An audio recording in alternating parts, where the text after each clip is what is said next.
صهيون قامت في عملية بسلماء صهيون قامت في عملية بسلماء صهيون This policy. عملية بسلماء صهيون This policy. عملية بسلماء This policy. This policy.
في إطار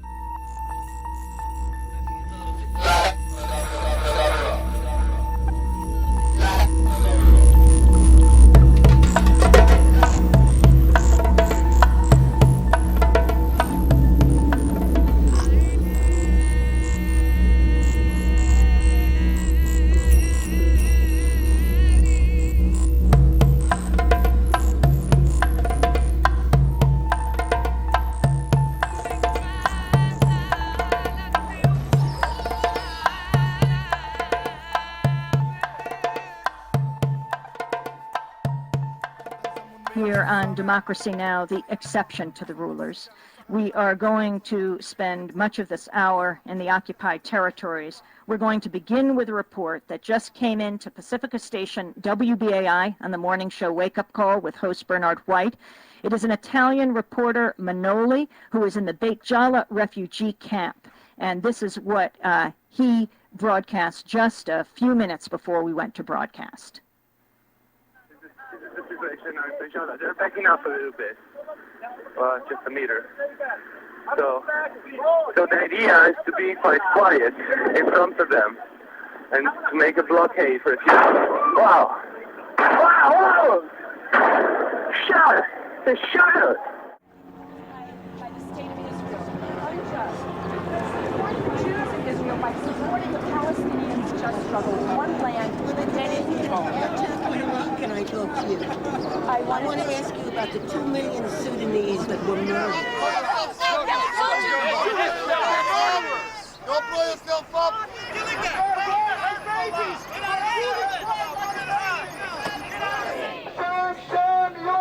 Shame, USA! Funding Israel this way! The 2 million Sudanese, you don't talk about them. I don't know what you're talking You don't about. know what I'm talking about. Right. 2 million Sudanese were murdered by the Muslims. 2 million. But we don't hear anything Right, about and that. 2,000 That's not Muslims just- were just murdered by the Hindus. Oh, I think Every Muslim country you look at, they have nothing but problems. Muslims kill more Muslims in 1 hour than Jews kill in an entire year. Mi papá en el 48 tuvo que huir de su pueblo porque su pueblo se llama Der Yassin. Fue el primer pueblo que fue masacrado cuando empezaron el país o el estado que se llama hoy Israel. Nunca vinieron a la buena, vinieron a la mala. Gente no querían salir de su casa, vinieron con metralladora. Let me show you the group that I represent. All right. What's that? Can you explain? This is the Kahana organization. The website is kahana.org, so you can find out more about us. Basically, we believe that as long as there are two people living in the same land, peace is not possible if both peoples are claiming sovereignty in that land. So what we propose is an exchange of populations which already begun in 1948 with the influx of about 1 million Jews from Arab countries coming into Israel. And we would like to continue and finish off that transfer of populations, and we would like to get all the Jews to come to Israel and all the Arabs to go to the Arab land. So what do you want to say? What do you want to say? How is it relevant? What do you want to say? Tell me what you want to say. What, yours is relevant? I want to say that the Jewish state was founded on land that was 93% occupied. It's not true. By Palestinians. Palestine must be Israel 100,000 years ago. It used to be all the Jews over there.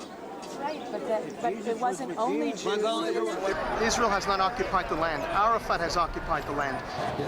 Jews are not Zionism. Zionism is not Judaism. And we are the voice of Torah through Judaism. The truth is, the Jewish people have been living in that land for 2,000 years before the Arabs ever got there. And Arabs have 22 countries. And if they live peacefully in them, God bless them all. We want to have one state, we want to have one Jewish state, and there's no compromise on that. God bless Ariel Sharon. Go back to Moscow. Get out of here. Go back to Moscow. You go to hell, you piece of shit. I fight fascists my whole life. You go to hell. You go to hell. You love protection. You love protection. Shame on the murderers. Shame on the murderers. Shame on Sharon. Stolen Jewish land. The Arabs don't want peace. Sure. So they have to move out. We have about 26 Arab countries. We have one Jewish country. I'm sure they can live on their land. But I think everyone should serve in the army. I'm joining the Israeli army. And I think we should all fight. That's right. Nobody talks about that. You know why? Nobody gives a damn about that. Who's paying for you to do? Tell me that. Tell me who's bothering you. Yeah, thank you, brothers. Thank you. She has to pay to she will stay here. She can be a fool. She's a fool like I never saw in my life. Support the Jews in Israel by supporting the Palestinian just struggle. One land, many people. Stop funding Israel! Stop funding Israel! Stop funding Israel!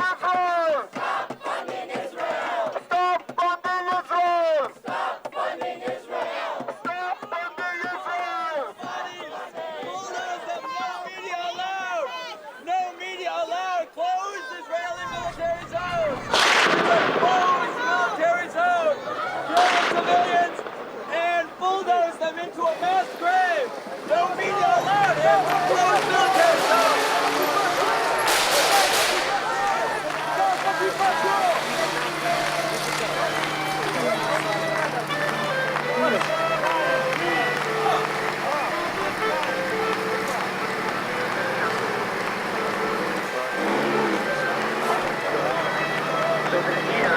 Quite quiet in front of them and make a blockade for wow.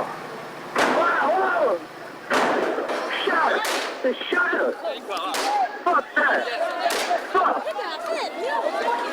Wow! Hey man, fuck, he's shooting! Shit! He's shooting on the ground. They hit him! They hit the guy! Did you see the guy? Did you see the cameraman right here in front of me? God damn it! They're shooting the people who are here with their hands up. And they're shooting, I can't believe this. Fuck.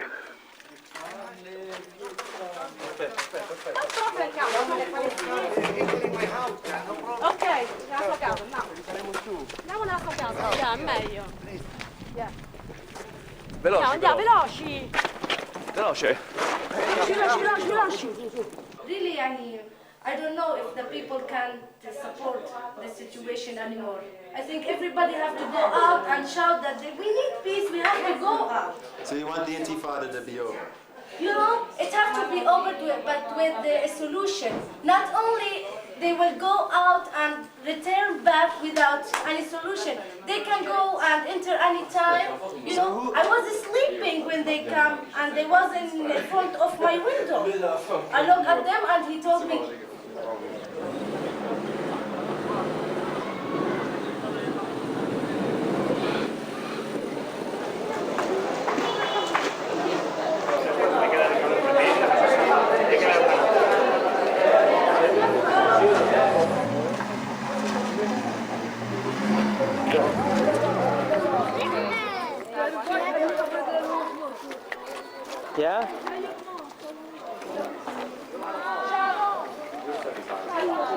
This is a martyr poster, which many of the people who have died have made after they're dead. This is a little girl who is 14 years old, who lived in the camp while I was staying. Her name is Sunat Suleiman Al-Azza, and the way she died is that she stepped out of her house, and the road in front of her house is the main road through the camp, which we called Sniper Alley. And she stepped out onto this road and shot after coming out the door. And the soldiers continued to fire at her body for 15 minutes. This is what her family told us. And you see these everywhere of people that have died.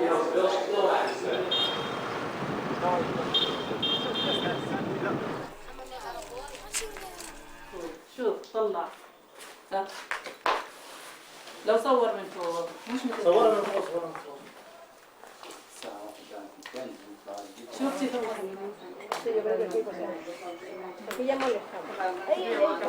تعالي شوف الجماعة جايين بدهم يشوفوا الوضع اشرحي لهم شو صار نادى عليك يا مسطورة سووش المجال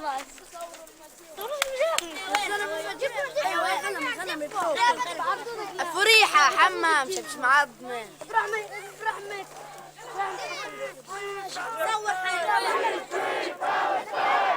Free Palestine! Free Palestine! Well, here's my professional opinion as a medic, as an emergency medical technician. And the reason that I'm here, and the reason that many of the action medics that you see on the outskirts are here, is to show our solidarity with the embattled Palestinian healthcare workers and the courageous medics that risk their life every day to rescue Palestinians who are victims of the terror war being carried out by Ariel Sharon and the regime he represents.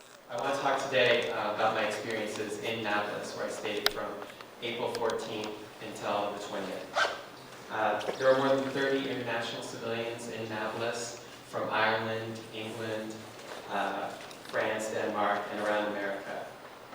We were staying with medical relief crews, ambulance drivers, paramedics, young medical volunteers. We accompanied them on emergency medical calls in the hope that an international presence would prevent the Israeli military from interfering with medical relief. In the days before we arrived, 8 ambulance drivers and paramedics were killed by the Israeli military. I have pictures over there of medical vehicles that have been shot up, an ambulance that was shot up, and of the medical facility that was shot up. In the 5 days I was in Nablus, 3 times an ambulance crew was stopped by soldiers and forced to strip their clothes and stand exposed in the street for several hours. The fact is that this Israeli government, backed by the United States, has totally destroyed the Palestinian medical system. Almost 80% of Palestinian ambulances do not run, they do not work because they've been attacked and destroyed. Many of them have been destroyed. Palestinian medics are being shot, arrested, and beaten.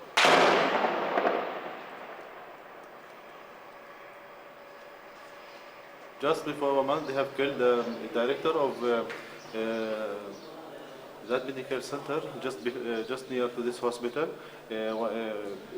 because he tried to save a wounded man in the camp. He is a doctor, specialist, Dr. called Khalil Suleiman. He's the director. And this was last week, you say? Or? Just before a month. Oh, a month. Yeah. Last attack. The worst is that Palestinian medics have to stand on one side of a blockade like this and watch Palestinian women and children bleed to death because they are prevented from providing emergency medical care by the Israeli army. That is a war crime. The situation in the camp is very bad. Since 13 days ago, the Israeli soldiers did not permit any help to enter inside the camp. Actually, all employees here in this hospital look like prisoners. It is not allowed to go out, just out.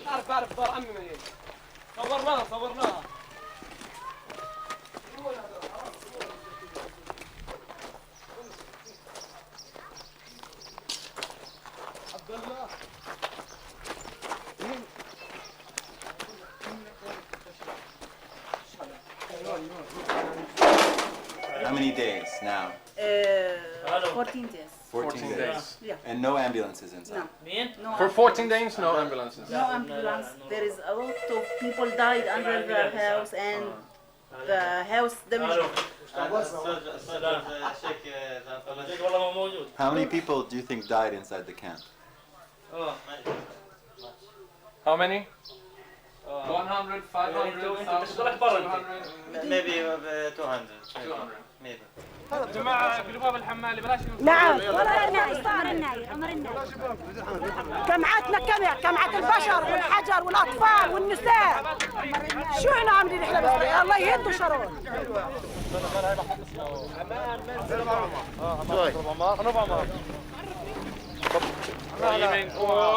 عمر الله هو عمر ابو شو اثنين مع بعض يعني عمر الله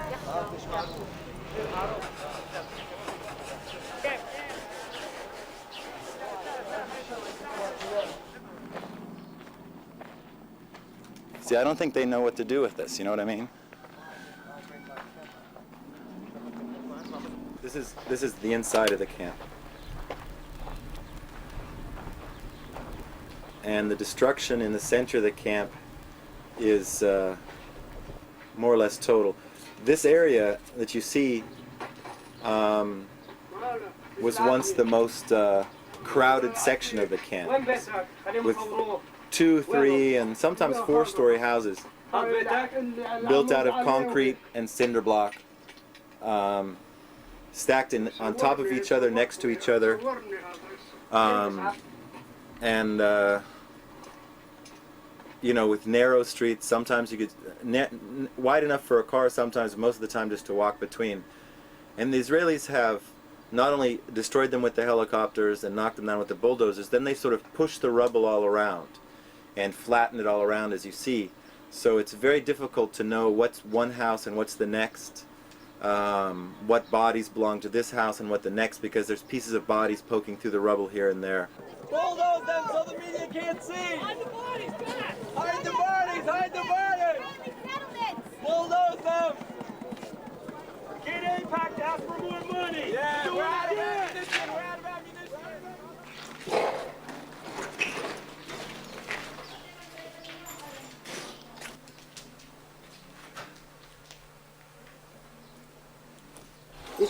Yeah. Have people been going inside and out of the camp? Have they been able to go in and out, or no? They're just staying inside? No, inside the camp. Inside. It's forbidden to go out. Was there anyone here? Yes, I go. Okay. Come.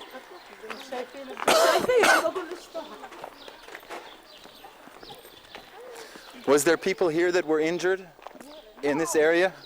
They killed.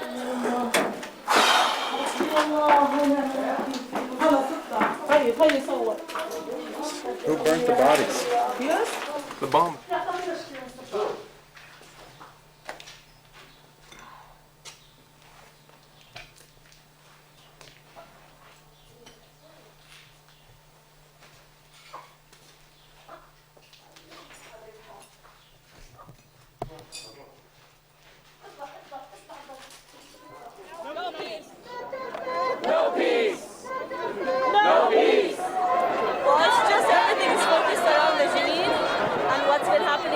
But I think that the most difficult thing for me is the fact that we all knew that atrocities will be committed. It's like Sabra and Shatila all over again, and still nobody could do anything to prevent it. It was declared the military's closed zone. The army went in, did their dirty job, and went out. No humanitarian aid was allowed, no journalists was allowed until the army decided, that it was good enough time to let them in. And I think that's highly problematic because we as part of an international community cannot allow this. Cannot allow this to continue, cannot allow ourselves, to stand silent and let this continue. Okay, this is another body. It's very hard to tell that it's another body. It's a shaheed, a martyr. This was one of the bodies that the Israelis had driven over with the tanks. There was a story that was told often, and this woman, you'll see, is telling that story. But she doesn't say it here, but she tells the story, and I can show you that footage of how the people were arrested, and then shot, arrested, handcuffed, and then shot, and then their bodies were laid in the streets, and the Israelis drove over them with the tanks until the bodies sort of like, you know, disintegrated. And this was a common story of people being arrested, or people for giving up, and then being arrested and then being shot. That was told to me several times. I want to point out to you that Israel did not massacre any innocent civilians in Jenin. Israel went house to house. Israel did not carpet bomb. Israel showed the greatest humane treatment of a hostile enemy. So many people have seen white freeze. Like a freezer truck. Yeah. And they are taking dead bodies towards checkpoint near Salem. And some people have seen the same car near the border Jordan Valley. There were several people that that talked about the Israelis removing bodies. This was a common story. At least 2 refrigerated trucks were seen to leave. The UN, there was a UN representative there who was helping to negotiate the ambulances, and he didn't have a crew there at all. And that was just to pick up some of the bodies and to sort of be on the ground. And he told us off the record, which I'm going to put on the record, he was saying that, you know, it's no secret that there's a, that Israel maintains an enemy's graveyard out in the Jordan Valley, and that they've been burying bodies there for years, that they don't want the Palestinians to have, either because they don't want them for a funeral or for some other political reason, or you know, for other reasons, for covering up a massacre. But believe me, and I am a soldier. You are from? America. And these things happen in Germany, and the arguments of the Germans is that they didn't know it. And you know yourself that they did know it. They just didn't want to know. I'm not like German, you know. I'm not like German. But this is not the reason. Look, you know, you were in Jenin. Jenin is really a crowded place. It's not easy to fight there. The families and the simtarot, you know, the street, a small street. And what we'll do, and we try, I swear that we try not to kill people that not do anything. But what we can do, it's happened.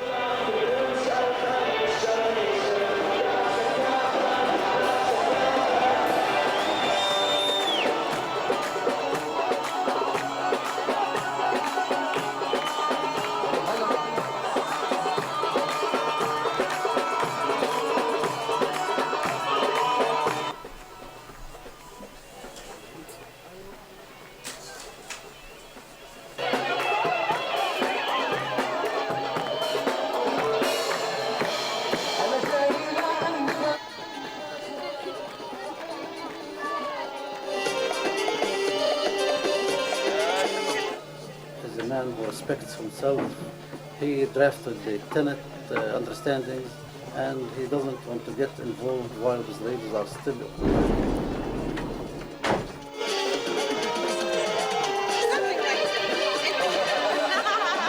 They were shooting from here and from here and from here, all around them.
هاي طلعوا على الدباب هاي طلعوا عليه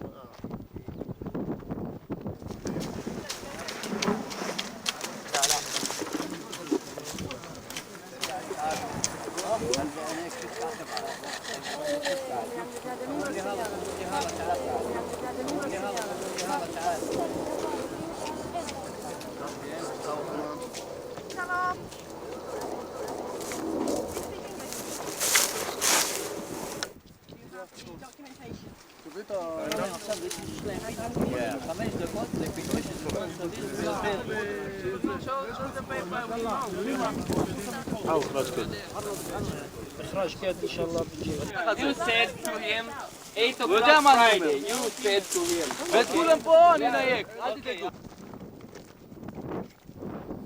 Life under occupation is extremely difficult one. Like we have never been free all our life. We don't have freedom of movement. We can't go from place to another freely.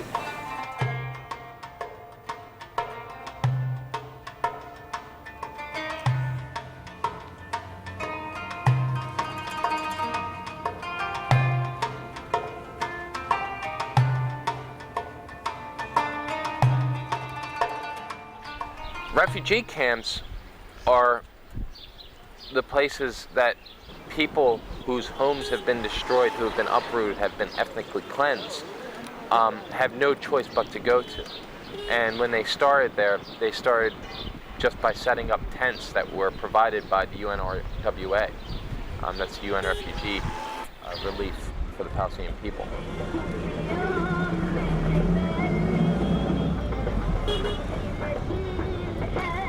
Why are the tents like this? These tents for the people who their homes bulldozed before. And so if you're a Palestinian, I was standing in a camp in the south of Gaza, and I was looking out and over an Israeli sniper tower, and then over a fence, and over some houses that were settler houses, I could see the Mediterranean. So if you're a Palestinian and you have lived on the Mediterranean, you suddenly you don't anymore. You've been pushed inside and you just live in this sand, dirt area.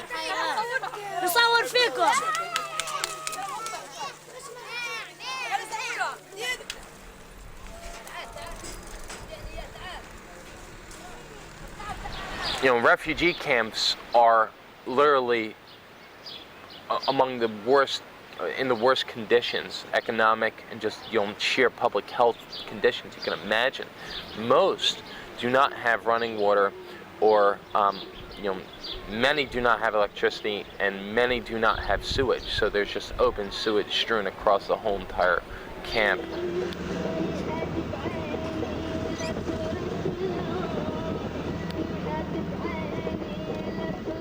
Israel rules and has all the water rights and all the land resources being distributed in a very discriminatory way. So if you're Palestinian, you can't dig a well that's deep enough to get good water. You can only have a well that's very shallow. All of the deep wells and the good water are left for the Israeli settlers. Settlement has been built on illegal confiscated land. They confiscated this land from the Palestinian families who own this land, and illegally built those settlements to bring more immigrants, Jewish immigrants, to settle there. And afterward they will start claiming that this land is for them. Some of these settlements were established by people who were led by some apocalyptic, messianic expectations of returning to the origins, returning to our, historic sites, and a lot of people moved there because it's a very beautiful place. It was subsidized heavily by the government. Young couples and old people who actually didn't have money to buy houses went and built houses there. You'd have an area filled with Palestinian villages, all connected with roads and with free passage between them. Then one day you'd have a settler, one settler family with one trailer, putting it in the middle of this ring of Arab villages. And of course then the Israeli army would come and cut this area up with bypass roads and take lands and put 2 military bases around this one trailer. This quality of life, however, is maintained by a lot of soldiers. The smaller the settlement is, of course, the more people actually have to defend it. All today, and then maybe tomorrow sending them off to different places. We're trying to get... We have people in Kilkilia now. We have 9 people now. Yeah. We saw your mom yesterday. She's doing great.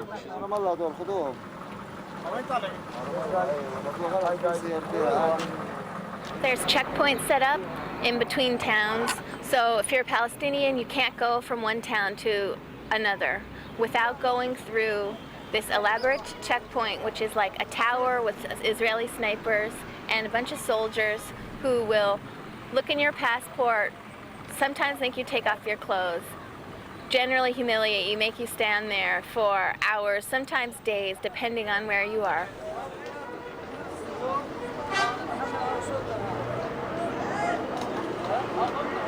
La gente que vive aquí en Ramallah viven como en una cárcel. Por la noche hay un toque de queda. A veces 2, 3, 4 días un toque de queda. Un toque de queda quiere decir que tú no puedes salir de tu puerta. De la puerta de tu casa tú no puedes salir. Y si sales, seguro que hay una pala esperándote. Mucha gente pasa en la necesidad. Sin comida, sin agua, sin luz.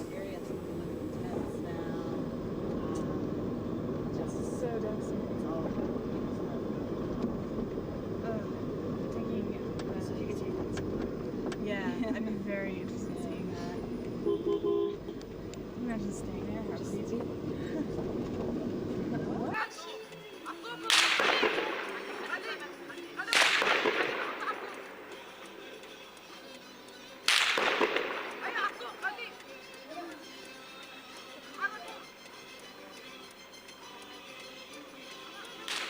قوم امشي عادي، تخاف قوم امشي عادي. شوي بنطخش. بديش حدا يضل بالعربي هون.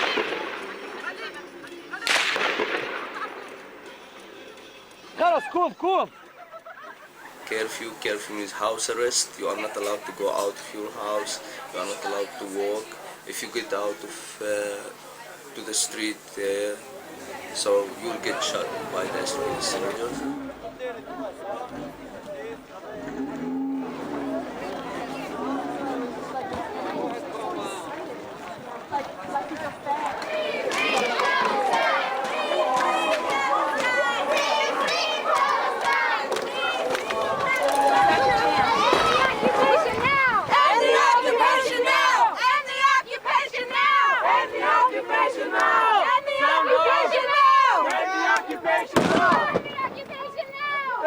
Occupation now! End the occupation now! End the occupation now! The occupation now! End the occupation now! End the occupation now! End the occupation now!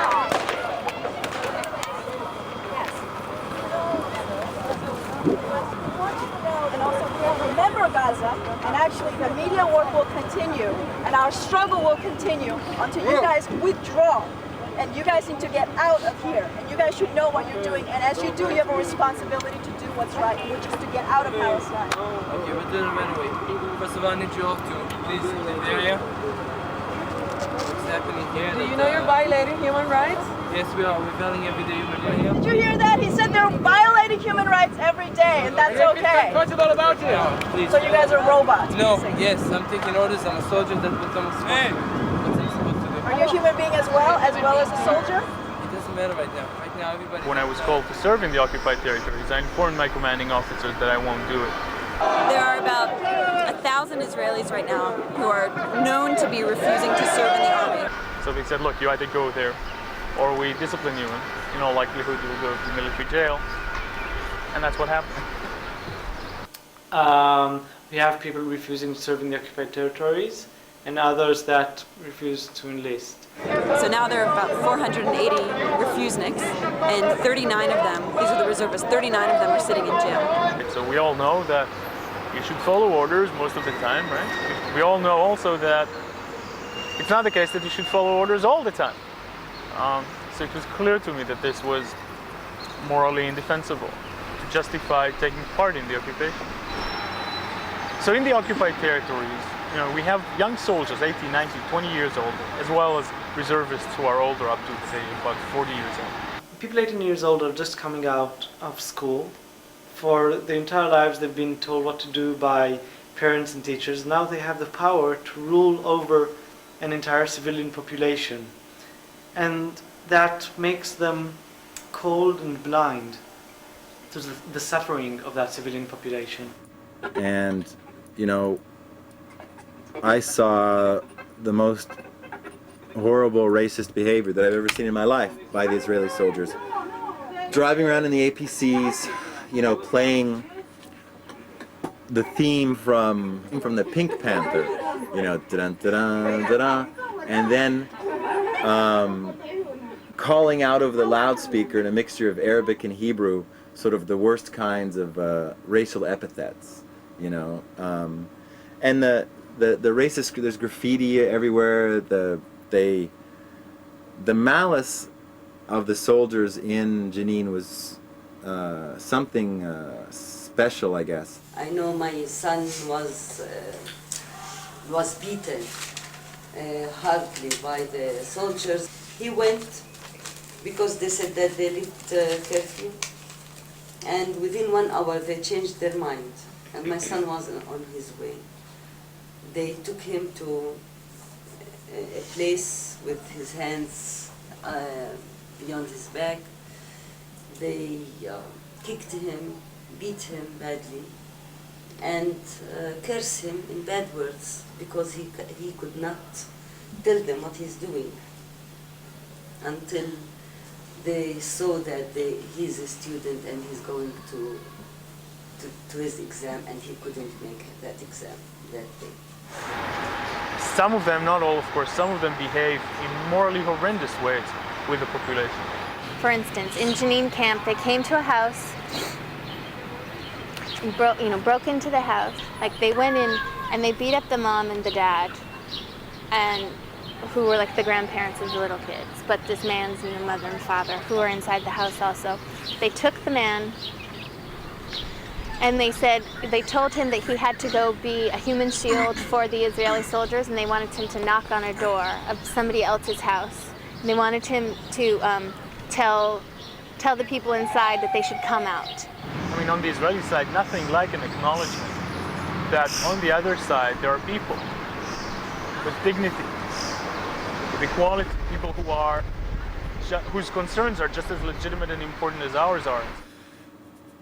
They have these beautiful Bedouin dresses, and the Israelis would use them in the toilet, or they would use the rooms as a toilet, and they would shit on them and things like that. It was they have something pretty ugly going on in the culture of the military right now, and I think it's a big problem for them, and it's going to be a big problem for their morale. It's a big problem for their culture. There's a sickness going on there. And the occupation and the settlements and the racism that is central to so much of their behavior with the Palestinians. I mean, I'm not going to soft pedal. I mean, this is the truth. And, I don't know how it's going to turn out. I think that eventually, they can't do it forever. And then all of them come back into Israel, to their civilian jobs, the reservists, or those in regular service are released from it after some time. Well, what do you think? Do you think it's possible for them to be oppressors, for a month, and then go back to the usual jobs and families and lives and friends, and be very good democratic citizens? It doesn't work this way, right? You can't have democracy, democracy some of the time, but not all of the time. That's not democracy. Or democracy for some of the people, but not all the people. That's not democracy. And then you start to put things together.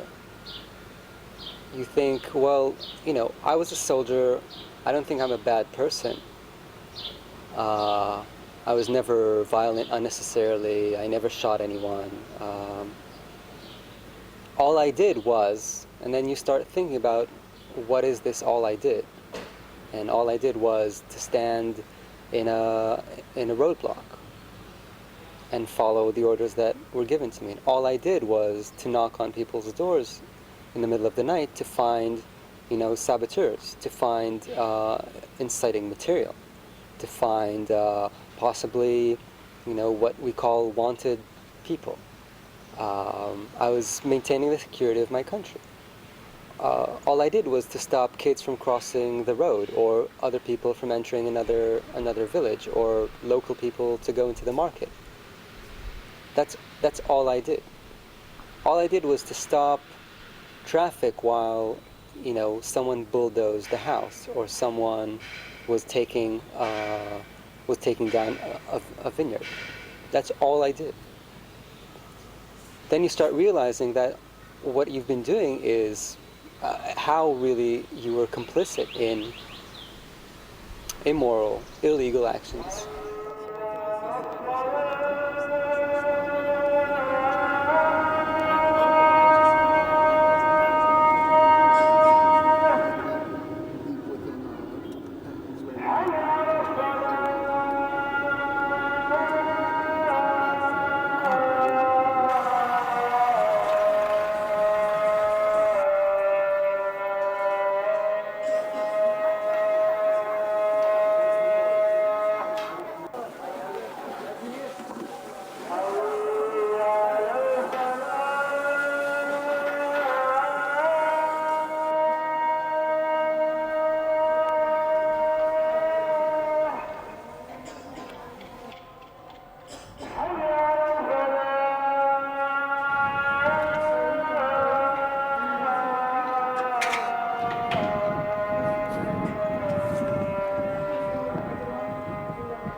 Are gone, dead.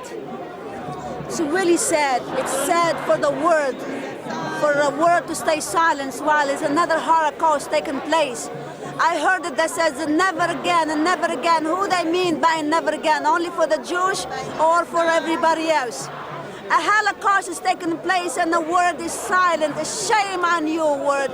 Shame on you. And I don't want to have to wait another 30 years before you could tell me the history of what happened, okay? I don't want to have to wait another 30 years to tell me what took place right now. There's a Holocaust taking place right now, and the word is silent. Shame on you, I say, shame on you. I'm sorry to say it, they want you to go out to do what they want to do without the world can see what they can do. This is what they really want. They want to kill. They want to do whatever they want without the word. Even America's not saying anything. This is not fair. So America is standing and looking at the people dying, women dying, or the body. This is not fair, really. From what I saw, the Israelis want to make sure that all Palestinians are humiliated to the point where they either leave the West Bank and Gaza altogether, or else they end up dead. I mean, it just seems like an extermination campaign. For them, they've been isolated for the last 50 years, where they really feel that people don't care. That's it. No one cares. No one cares about us. We are going to become an extinct people. People until now still have the key of their houses since 1948. you know. So everybody has the right of return. Nobody can deny this. All refugees all over the world return. Why Afghani people return? We are asking just for what the international law and the United Nations Geneva Fourth Convention giving us. We are not asking for something on the air. We are asking for a two-state solution and going back to 1967 border, which include the West Bank and Gaza Strip, which is 22% of the historic Palestine. And it's also this movement to basically really get the word out in terms of the atrocities that are being committed in our name, because we pay for it. I mean, there's no doubt, about that. Like, the United States, whenever you talk about Israel, you have to say the United States afterwards, because number one, the economic aid, number two, the military aid, and number three, the political backing, which has been, essentially done over the last 50 years, specifically in the last 26 years, where you've had the same peace plans laid on the table, agreed upon by the whole world. The first one being in 1976 in the United Nations, and the United States acting unilaterally to reject it. We are looking now for monitors, and the Europeans drafted a resolution, and the Americans said, okay, if you accept monitors, we will not use the veto and we'll let it pass. Then we accepted this European initiative, and we withdrew our proposal asking for international forces or even observers, and accepted the idea of monitors so we can build on it for the future. And we went to the Security Council, and suddenly the Americans used the veto. El mundo entero, las Naciones Unidas, Consejo de Seguridad, han dado órdenes a Israel. La resolución 181, la resolución 192, son resoluciones que hablan del problema de Palestina. Y después de eso vino varias resoluciones y la gente sigue esperando. For a solution, occupation must be ended first. Ending the occupation is the best solution. This is not their country, this is not their land. They have to go out. If you don't want to go out, they have to live in peace.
That you will see how our children are treated. And you saw the massacre of yesterday in Gaza. A massacre of such a number of people creates the same number of people wanting to exploit themselves. And another time it creates another number. It means Sharon is leading the Palestinian people not only into destruction of infrastructure destruction, and also destruction of humanity inside the Palestinian people. What kind of a man bombed himself? What is he feeling? Why he did so? Do you think that normal people in normal conditions would do that? No. No. They would not do that. People come to this point, and believe me, it's not only religion that pushes such people to explode and explode civilians with them. Not only religion, it's also national motivation, and the second is desperate. These people become desperate.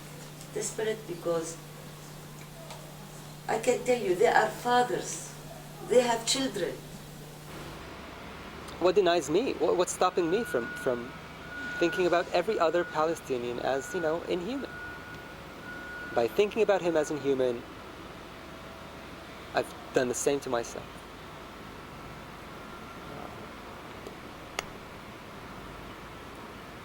I think that's a tragedy. That's the tragedy of this country at this point. We live like what you're doing in America, in Australia, in any country. We're doing like you. We hope, we dream like you. Really? Right. Yes, I have a dream to be a journalist, to study stuff nurse. Yes, because I want to help my country. Come on, we want something to grow up in my country. The Palestinian people are people of hope, peace, dignity, and freedom. Okay, Palestinian people can't sit at home and watch news. The Palestinian people have a dream, which is the dream of freedom. We have a dream, which is the dream of freedom. We want to be free and live as many humans in the world. This is what gives us hope all the time, and what led us all the time to choose resisting the Israeli occupation, because it's very important. Because our dream, we are sure that our dream will come true sometime, and by ending the Israeli occupation. So this is what Palestinian people, all Palestinian people want. So our dream of freedom. So give us our freedom. Ese es nuestro sueño, donde nuestros niños encuentran sitio donde jugar, donde pueden imaginar otro juego que no sea la guerra.